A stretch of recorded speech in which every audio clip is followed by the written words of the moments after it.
बे न्यूज़ में खबरनि अपडेट जो सिलसिलो जारी है। खबर शामिल कयूं पिया तंगवाणी का।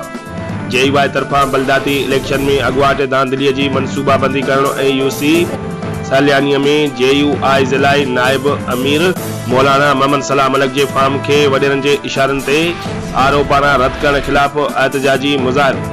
JUI जे ज़िलाई नायब अमीर मोहम्मद सलाह मलिक, कारी किफ़ातुल्लाह कोसो, SUP अगवान रहमदुल अशारी, अब्दुल फताह कुंडरानी ऐं ॿियनि जी अगवानीअ में वॾे अंग में कारकुननि जी जाफराबाद रोड खां थींदे बस स्टैंड ताईं एहतजाजी रैली कढी वई। उन मौक़े ते अगवाननि मीडिया सां ॻाल्हाईंदे चयो त DRO वडेरनि जी वांगारू बणियल आहे। तंगवाणीअ में वडेरनि पंहिंजा माण्हू ऑफिसर मुक़रर करे धांधलीअ जो प्लान तैयार कयो आहे।